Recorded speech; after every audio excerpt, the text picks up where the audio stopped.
ಉರಿಲಿಂಗ ಪೆದ್ದಿ ಇವರು ಕಳ್ಳರಾಗಿರ್ತಾರೆ. ಹೀಗೆ ಕಾಣವೆಯ ಮನಸ್ಸಿಗೆ ಸಖತ್ತು ಬೇಜಾರಿರುತ್ತೆ. ನನ್ನ ಗಂಡ ಯಾಕೆ ಕಳ್ಳತನವನ್ನ ಮಾಡ್ಬೇಕು ಅಂತ ಹೇಳಿ. ಒಂದು ದಿನ ಉರಿಲಿಂಗ ಪೆದ್ದಿಗೆ ಉರಿಲಿಂಗ ದೇವರು ಅಂತ ಹೇಳುವ ಗುರುಗಳಿಂದ ದೀಕ್ಷೆ ಆಗತ್ತೆ. ಅಂದಿನಿಂದ ಅವರು ಕಳ್ಳತನವನ್ನ ಬಿಟ್ಟು ಶರಣರಾಗೋಕೆ ಶುರು ಮಾಡಿ ವಚನಗಳನ್ನ ಬರೀತಾರೆ. ನಾನು ಸಹ ನನ್ನ ಗಂಡನ ಹಾದಿಯಲ್ಲೇ ಇರ್ತೀನಿ ಅಂತ ಹೇಳಿ ಅವರು ಸಹ ಶರಣೆ ಆಗೋದಕ್ಕೆ ಶುರು ಮಾಡಿ ಸಾಕಷ್ಟು ವಚನಗಳನ್ನ ಬರೀತಾರೆ. ಇವರ ವಚನಗಳ ಅಂಕಿತ ನಾಮ ಉರಿಲಿಂಗ ಪೆದ್ದಿಗಳ ರಸ ಅಂತ ಹೇಳಿ. ನೋಡಿ ಬಂಧುಗಳೇ, ನಮ್ಗೆ ಇಷ್ಟೊಂದು ಜನ ಶರಣೆಯರ ಮಾಹಿತಿ ಗೊತ್ತಾಯ್ತು. ಆದ್ರೆ ಇದಕ್ಕೆಲ್ಲ ಒಬ್ರು ಕಾರಣ ಇರ್ತಾರೆ. ಅವರು ಹಾಗೂ ಹಳಕಟ್ಟಿಯವರು, ಫಕೀರಪ್ಪ ಗುರುಬಸಪ್ಪ ಹಳಕಟ್ಟಿಯವರು. ಇವರು ಹಲವಾರು ಶರಣೆಯರ ವಚನಗಳನ್ನು ಸಂಗ್ರಹಿಸಿ ಒಂದು ಮುದ್ರಣವನ್ನ ಮಾಡಬೇಕು ಅಂತ ಇವರ ಆಸೆ ಆಗಿರುತ್ತೆ.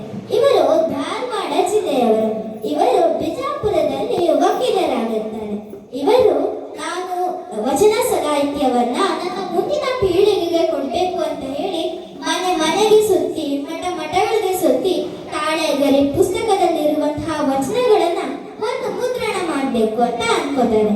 ಆದ್ರೆ ಮುದ್ರಣ ಮಾಡಲಿಕ್ಕೆ ಮುದ್ರಣ ಯಂತ್ರ ಬೇಕಾಗಿರುತ್ತೆ. ಅವರಿಗೆ ಮುದ್ರಣ ಯಂತ್ರಕ್ಕೆ ಬೇಕಾದಷ್ಟು ಹಣ ಇರೋದಿಲ್ಲ.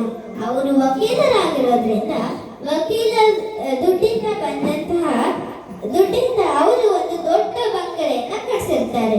ಮುದ್ರಣ ಯಂತ್ರಕ್ಕೆ ಬೇಕಾದ ದುಡ್ಡಿಗೋಸ್ಕರ ಅವರು ತಾನು ಕಟ್ಟಿಸಿರುವಂತಹ ದೊಡ್ಡ ಬಂಗಲೆಯನ್ನ ಮಾರಿ ಮುದ್ರಣ ಯಂತ್ರವನ್ನ ತಂತಾರೆ. ಅಲ್ಲಿ ಅವರೇ ಸ್ವತಃ ಮುದ್ರಣ ಯಂತ್ರವನ್ನಲ್ಲಿ ಹೆಚ್ಚಿನ ಹಾಕ್ತಾ ಇರ್ತಾರೆ. ಅವರು ತನ್ನ ಜೀವನ ಪೂರ್ತಿ ಬಾಡಿಗೆ ಮನೆಯಲ್ಲಿ ಬದುಕ್ತಾರೆ. ನೋಡಿ ಎಂತಹ ದೊಡ್ಡ ಮಹಾತ್ಮರ ಇವರು ಅಂತ ಹೇಳಿ. ಇವರ ಬಗ್ಗೆ ಒಂದು ಕಥೆ ಇದೆ. ಕನ್ನಡದ ಕಣ್ಮ ಅಂತಾನೆ ಪ್ರಸಿದ್ಧರಾಗಿರುವಂತಹ BM ಶ್ರೀಕಂಠಯ್ಯನವರು ಬಿಜಾಪುರದಲ್ಲಿ ಒಂದು ಕಾರ್ಯಕ್ರಮಕ್ಕೆ ಹೋಗ್ತಾರೆ.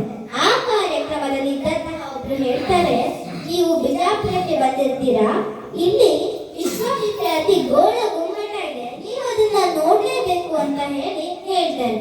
ಆಗ BM ಶ್ರೀಕಂಠಯ್ಯನವರು ಹೇಳ್ತಾರೆ, ಗೋಳ ಗುಮ್ಮಟ ಅಲ್ಲಿ ನಾನು ಮೊದಲು ವಚನ ಗುಮ್ಮಟವನ್ನ ನೋಡ್ಬೇಕು ಅಂತ ಹೇಳಿ.